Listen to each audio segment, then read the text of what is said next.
오늘 본문을 이렇게 읽다 보면 이제 한 가지 의문이 드는 게 있어요. 그 의문이 뭐냐면 54절의 말씀 베드로 이야기인데, 베드로가 예수를 멀찍이 따라 대제사장 집들 안까지 들어가서 아랫사람들과 함께 앉아 불을 쬐더라, 이렇게 되어 있는 말씀이 54절에 기록이 되어 있어요. 이 말씀은 뭐 여러분 다 아시는 말씀이죠. 근데 이 성경을 가끔 읽다 보면 이 이야기가 뜬금없이 왜 이 자리에 있지? 이런 생각이 드는 말씀이 몇 개가 있어요. 그 중에 하나가 바로 이 54절의 말씀이에요. 이 말씀이 왜 여기 있을까? 사실은 어디 있어야 되느냐면 66절, 베드로는 아랫뜰에 있더니 대제사장의 여종 하나가 와서, 여기 예수님을 부인하는 이 장면 앞에 있어야 이야기가 자연스러워요. 이 한 절만 이 대제사장들과 서기관들이 예수님을 붙잡아서 죽이려고 음모를 벌이는 이야기 가운데 한 절만 쑥 들어가 있는 거예요. 이 이야기가 왜 들어가 있을까? 사실은 이 이야기는 66절 앞에 들어가서 있으면 훨씬 더 이야기가 자연스러울 텐데, 이런 생각을 해봅니다. 저 혼자만 생각하는 건지 모르겠지만 여러분 그런 생각 안 하셨어요? 하셨죠? 그죠? 네. 하셨을 거예요. 그런데 이 마가는 이 이야기를 여기 54절에다 갖다 끼워 놓은 이유가 있을 거라고 생각을 합니다. 여기다 왜 끼워놨을까? 왜 많은 예수님을 끌어다가 신문하는 장면 쭉 가운데 저 뒤에다 갖다 놓으면 예수님의 이야기와 베드로 이야기가 자연스럽게 연결되는데, 예수님이 신문받는 그 장면 사이에 베드로 이야기를 한 절을 딱 끼워 놓은 이유가 뭘까? 오늘 이 본문을 이렇게 읽어보면 이건 마가가 의도적으로 이 말씀을 여기다 넣었다라고 볼 수밖에 없는데, 그게 뭐냐면 대제사장, 서기관, 장로들, 이런 사람들과 함께 예수 그리스도의 제자라고, 선임제자, 수석제자라고 하는 이 베드로의 이야기를 중간에 탁 끼워놓은 이유는 뭐냐면, 대제사장, 서기관, 장로들, 예수님을 신문하고 사형에 해당되는 죄를 받아 마땅하다고 이야기하는 사람들과 베드로가 이제 이 이야기가 끝나고 나오면 3번씩이나 부인하는 이 이야기를 어떻게 우리에게 설명하려고 하는가 하면, 결국 똑같은 사람이다, 똑같은 사람이다라고 하는 것을 보여주기 위해서 베드로 이야기를 여기다가 의도적으로 끼워 넣은 겁니다. 한번 보세요. 53절 말씀에 보면 예수님을 반대하는 사람들의 이야기가 계속 65절까지 계속 나옵니다. 보세요. 53절에 보면 저희가 예수를 끌고 대제사장에게로 갔다, 이렇게 돼 있고, 54절은 이제 베드로 얘기고, 55절에 보면 대제사장과 온 공회가 그를 칠 증거를 찾았다. 56절에 보면 예수를 치고 거짓 증거하는 자가 많았다. 57절에 보면 어떤 사람들이 일어나 예수를 치면서 예수를 증거했다. 63절에 보면 대제사장이 예수님의 이야기를 듣고 결국 옷을 찢으면서 참담하다 이야기를 했다. 그 다음 64절에 보면 너희가 어떻게 생각하느냐 이렇게 물었더니 바로 예수를 사형에 해당된 자로 정죄했다. 그 65절에 보면 침을 뱉었고 얼굴을 가리우고 주먹으로 치고 네가 선지자 노릇해라. 그리고 종들은 손바닥으로 예수님을 쳤다. 여기서 여러분 받는 여러분들의 생각이 어떤 생각이 드세요? 하나는 서기관, 장로, 그리고 대제사장, 이런 사람들은 다 각각의 사람들이에요. 자기 하고 싶은 말만 하던 사람들이에요. 그런데 예수님을 죽이려고 하는 데는 다 우리말로 얘기하면 한 통속이 됐다는 거예요. 이게 바로 사람들이 갖고 있는 우리들의 마음이에요. 우리가 서로 평상시에는 각자 다 다른 얘기를 해요. 그러다가 어떤 특정한 사람이 공통적으로 나도 밉고 저 사람도 밉고 다 미워. 그러면 너하고 나하고도 원수인데 저 사람이 미워서 한 마음이 되는 거예요. 그때는 적도 없어. 자기 이익을 위해서 한 마음이 되는 거예요. 마음을 합하는 거죠. 이런 일들이 우리 세상에도 얼마나 많이 일어나고 있습니까? 근데 오늘 대제사장과 서기관들과 이 그룹들이 하는 짓이 다 자기들 나름대로 자기 목소리를 내다가 예수님을 죽이려고 하는 데는 한 마음이 됐다는 겁니다. 한 통속이 됐다는 겁니다. 적극적으로 나갑니다. 거짓 증거를 합니다. 그리고 옷을 찢으면서 무슨 증인이 더 있겠느냐? 이 죄는 사형에 해당된다. 이렇게 이야기를 합니다. 그런데 그 가운데 베드로가 멀찍이서 대제사장의 집들 안까지 들어가서는 아랫사람들과 함께 불을 쬐고 앉아 있었다는 이야기가 그 이야기 가운데 들어가 있다는 겁니다. 그 이야기는 뭐냐? 오늘 그 54절 한 절만 그 안에 끼어 들어가 있는 말씀을 보세요. 제일 먼저 예수를 어떻게 따라갔습니까? 예수를 멀찍이 따라갔다는 거예요. 멀찍이. 가까이서 예수님, 어떡하면 좋아요, 예수님. 예수님 아프시죠? 제가 대신 맞을게요. 이게 아니에요. 저 뒤에 상대규 집사님이 앉아 계신데 저쯤 아마 됐을 거예요. 상대규 집사님이 저기 예수님 자리라고 한다면 베드로가 한 이쯤에서 따라가는 거예요. 안 보이면 이렇게 해갖고 어디 계시나 좀 봐가면서 나는 저 사람하고 상관이 없는 사람인 것처럼 그러면서 따라가는 게 멀찍이 따라가는 거예요. 그건 따라가는 게 아니죠. 자기가 한 말, 자기가 지금까지 예수님의 사랑을 받은 일, 이런 것들을 생각하면 이거 가까이 가가지고 예수님의 사정을 잘 물어보고 지금 예수님의 형편과 예수님의 상태에 대해서 자기가 책임질 일이 있으면 책임져야 되는 상황에서 그는 너무나 소극적으로, 너무나 한심하게 예수님 무슨 소리입니까? 돌아가시다니요. 고통을 받으세요? 말도 안 되는 소리 하지 마십시오. 그런 일은 없습니다. 자신만만하게 그런 일이 있으면 우리말로 내가 손에 장을 지집니다. 내 눈에 흙이 들어가도 예수님 그런 일은 있을 수 없습니다. 이렇게 이야기했던 사람이 베드로예요. 근데 그가 지금 멀찍이 예수님을 따라갔다. 멀찍이 따라간 이유는 자기가 예수님의 제자였다고 하는 사실이 드러나지 않았으면 좋았을 것. 그 마음이 제일 컸겠죠. 그리고 또 자기가 예수 믿는다고 하는 것이 드러나면 이제 당장 자기도 예수님하고 똑같은 신세가 될 거다 생각을 하는 거죠. 여러분, 이렇게 자기가 예수 믿는 사람이라고 하는 것이 드러나기가 겁이 나는 그런 사람이 베드로만 있느냐? 아닙니다.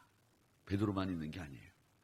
지금 2018년도 1월 17일 오늘날에도 예수 믿는 게 두려운 사람들이 있어요. 예수 믿는 걸 나타내는 걸 두려워하는 사람들이 있단 말이에요. 내가 예수 믿는다고 하는 걸 말하면 내가 생활하는 게 불편해지니까 예수 믿는다는 말을 안 하고 사는 거죠. 그거하고 뭐가 달라요? 멀찍이 예수님을 따라가는 거하고 똑같은 거지. 여러분, 오늘 이 자리에 나오신 여러분들만큼은 어디를 가든지 여러분들이 예수 믿는 분이라고 하는 것을 여러분 꼭 공표하시고 다니시기 바랍니다. 나는 목사입니다. 나는 장로입니다. 난 하누리교회 권사입니다. 이렇게 이야기를 하고 여러분이 상대하는 사람들을 만나셔야 돼요. 예?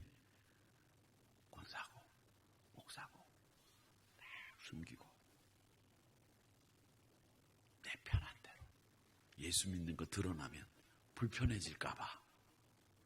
그게 베드로가 지금 예수님을 멀찍이 따르는 모습하고 별반 다를 게 없어요.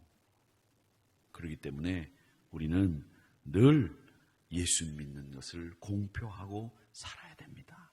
늘 믿음의 사람들은 항상 내가 하나님을 가까이 하는 것을 즐겨해야 됩니다. 신명기 4장 7절에 보면 우리 하나님 여호와께서 우리가 그에게 기도할 때마다 우리에게 가까이 하심과 같이 그 하나님을 가까이 함을 얻은 나라가 어디 있느냐, 이런 말씀을 하셨습니다.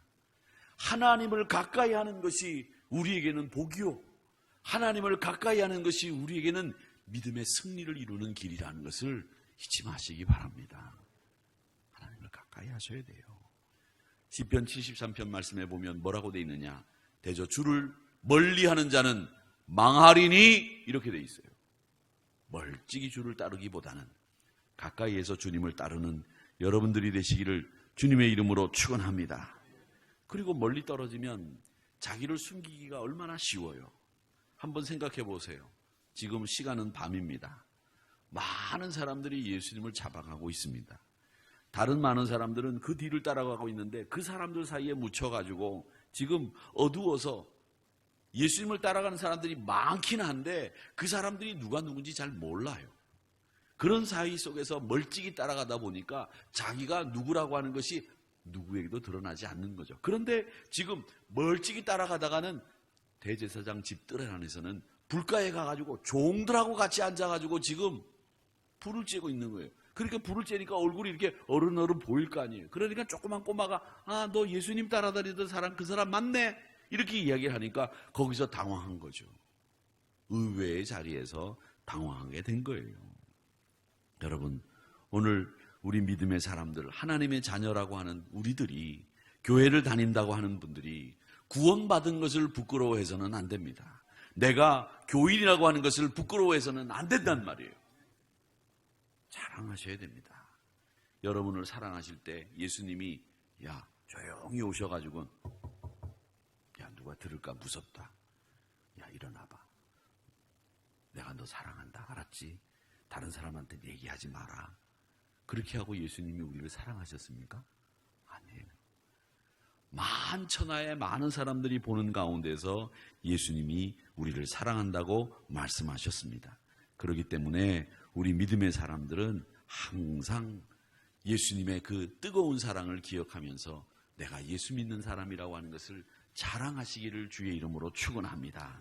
그 다음에 여기 말씀에 보면 이 베드로가 멀찍이 따라가다가 하반절에 보면 아랫사람들과 함께 앉아 불을 쬐더라, 이렇게 돼 있어요.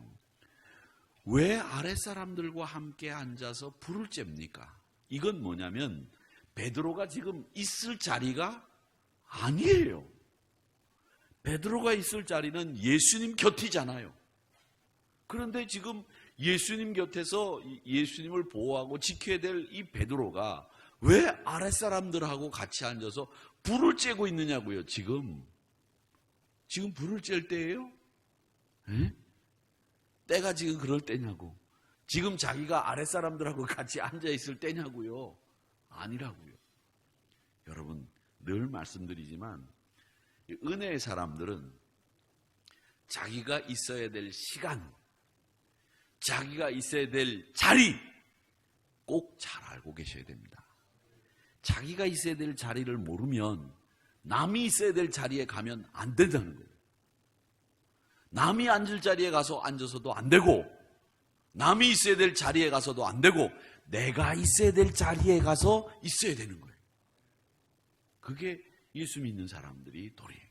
내가 있어야 될 자리, 그 자리가 있는 거예요. 왜 예수님을 모른다고 부인하게 되는 아랫사람들하고 있는 그 자리에 갔느냐는 거죠. 3번씩 예수님을 부인할 그 자리에 왜 앉아 있느냐는 거예요. 그 자리에 없어야죠. 우리 중에도 신앙에 유익이 되지 못하는 자리인데, 앉아 있어 봐야 도움이 안 되는 자리인데도 그 자리에 가 있는 분들이 많이 계세요. 예수님을 비난한 자리, 믿는 사람들을 비방하는 자리, 교회를 욕하는 자리인데도 쭈그리고 앉아가지고 그 소리를 듣고 앉아 있어요. 제가 얼마 전에 참 화가 나고 참담한 일이 있었는데, 하나는 저희 서울신학대학을 이야기해서 죄송합니다만은 서울신학대학 대학원이 정원이 미달이 됐어요. 이사회를 갔더니 그 일이 일어난 거예요. 그런데 학교가 생기고 대학원이 미달이 된 게 처음이에요. 대학원을 들어가려면 보통 3대1, 4대1, 5대1, 저희 학교 대학원이 굉장히 경쟁률이 세요. 한 번씩 떨어지고 두 번씩 떨어지다가 결국 우리 학교 대학원을 못 가면 다른 대학교 대학원을 가기도 하고 그래요. 그런데 미달이 됐어요. 그래가지고 막 이사들이 들고 일어나가지고 도대체 학교가 어떻게 됐길래 이렇게 됐느냐 막 따져 묻는데 한 이사님이 그러는 거예요. 큰일 났다는 거예요, 학교가. 왜 큰일 났느냐 했더니 교수들이 강의만 하면 입만 열면 목회자들을 욕하고 교회를 욕하는 일에 혈안이 돼 있다는 거예요. 그러니까 학부 학생들이 공부를 하다가 아이고 저런 교회 내가 사역해서 뭐하나? 아이고 저런 목사님 내가 밑에 가서 뭘 배우나? 이런 생각을 가지니까 목회를 포기하는 아이들이 속출하고 있다는 거예요. 우리 학교 학부 학생들만 대학원을 가도 2대1, 3대1이 돼야 되는데 그 학생들이 안 간다는 거예요. 기가 막힌 거예요. 그런데 미국에 있는 우리 딸아이가 전화가 왔어요. 아빠, 이번에 뉴욕에 있다가 LA로 와가지고 어느 교회를 가지고 주일날 예배를 드리는데 한국교회 목사님들이 입만 열면 설교만 하면 한국교회 욕하는데 혈안이 돼 있다는 거예요. 미국교회에 있는 목사님들이. 그래서 제가 가슴속에 막 이런 게 막 올라오는 거예요. 한국교회가 도대체 뭘 그렇게 잘못했는데 한국교회가 요즘에 위기라고 한국교회가 큰일 났다고 뭘 그렇게 잘못했어요, 한국교회가. 우리가 기도하고 새벽마다 그 나이 많은 권사님들이 그냥 제단 지키고 얼마나 열심히 기도하고 물론 잘못된 방법들도 있었고 우리가 무지한 것도 있었죠. 근데 뭘 그렇게 한국교회가 잘못했길래 한국교회가 잘못했다 그래요. 목회자들이 뭘 그렇게 잘못했어? 물론 잘못한 목사들도 있지만 장로님들이 뭘 그렇게 잘못했는데 이게 문제라는 거예요. 이게 자기네들은 그런 일 해보지도 않았으면서 그냥 시류에 휩쓸려가지고 잘못했다 한국교회가 큰일 났다. 저는 그게 진짜 문제라고 생각해요. 여러분, 우리 신앙의 선배들이 우리는 그만큼 못하지만 얼마나 애를 쓰면서 한국교회를 위해서 헌신하셨어요. 그분들이 얼마나 눈물을 뿌리고 우리에게 기도의 모습을 보여주셨어요. 그런데 지금 젊은 친구들 그분들의 사랑의 수고를 흉내나 낼 수 있어요? 흉내도 못 내요. 그분들 보면 가슴이 아밀 정도로 그 열악한 환경 속에서 한국교회를 위해서 기도하고 애쓰셨는데 우리는 그분들의 발의 때만큼도 쫓아가지 못하는데 그래도 지금 잘하고 있잖아요. 다들 열심히 신앙생활도 열심히 하고 선교하자 그러면 막 힘을 내고 선교사 보내자 그러면 그냥 후원하고 기도하고 새벽기도 하자 그러면 열심히 나와서 기도하고 얼마나 고생들 많이 하고 있어요. 얼마나 기도 많이 하고 있어요. 자녀들 위해서 기도하시라 그러면 아멘 아멘 하면서 자녀들 위해서 기도하고 내 자식이긴 하지만 이렇게 열심히 신앙생활 하는 사람이 어디 있어요? 그런데 뭘 그렇게 욕먹을 일이 많아가지고 입만 열면 그냥 저는 이런 문제가 이거 큰일 났다고 생각합니다. 이게 더 큰 문제예요.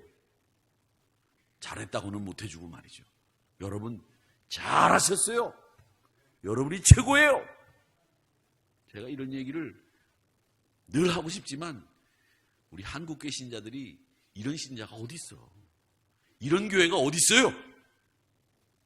우리가 좀 방법이 잘못돼서 좀 시행착오도 있었지만 앞으로 저는 한국교회가 더 잘할 거라고 생각해요. 그리고 종교인 인구조사를 하면서 우리 한국의 그 통계청에서 낸 통계의 결론이 뭐냐? 앞으로 종교 인구가 늘 종교는 기독교밖에 없다. 이렇게 분석을 하고 있어요.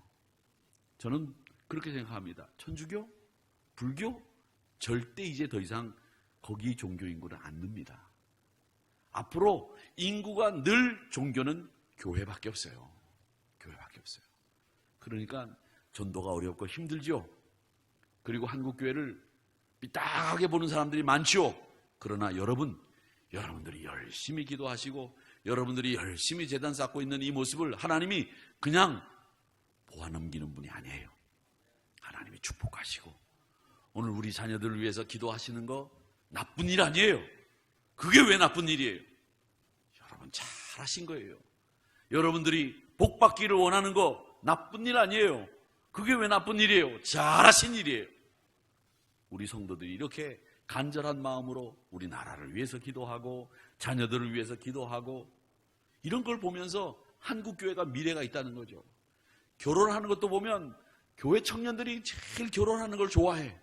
교회 안 다니는 녀석들은 결혼을 왜 안 하냐고. 그거 뭐 할래 해요? 아주 싹수가 없어. 그런데 교회 다니는 청년 애들은 보면 너희들 결혼해야지. 목사님 결혼하고 싶어요. 얼마나 귀여운지 몰라.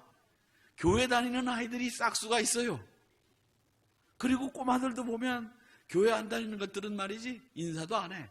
근데 우리 교회 다니는 아이들 보면 요만한 녀석들도 목사님한테 배꼽 인사 그러면 인사하는 거 보면 세상에 그 녀석들한테 희망이 있다고요. 여러분 한국 교회의 미래가 한국 사회의 미래가 한국 교회에 있어요. 자부심을 가지셔야 된다고요.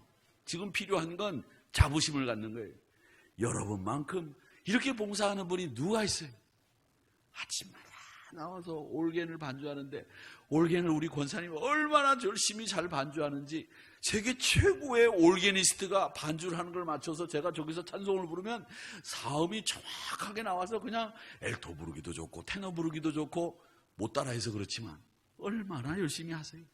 기도하러 나오시는 여러분들도 참 이쁘고 여러분이 이 세상에서 제일 이쁜 권사님들이에요. 여러분들이 제일 좋은 장로님 될 거고 제일 좋은 장로님이세요. 그럼 여러분들이 이때쯤 돼서 이제 말할 수 있으시면 목사님이 최고예요 이렇게 얘기하실 텐데 그러고 싶으시죠? 옆구리 찔러서 절받기. 여러분 제가 너무 멀리 지금 나갔는데 다시 이렇게 돌아오겠습니다. 다시 돌아와야지. 여러분이 최고입니다. 여러분 잘하고 계시는 거예요. 여러분이 있어야 될 자리 꼭 지키시면서 오늘도 승리하시기를 주의 이름으로 축원합니다. 여러분들이 오늘 멀찍이 예수님 따라가지 마시고 아랫사람들과 같이 앉아있지 마시고 예수님 곁에 앉아 계시고 예수님 가까이 임마누엘 하시는 우리 한우리 성도님들이 되시기를 주님의 이름으로 축원합니다. 아버지 하나님,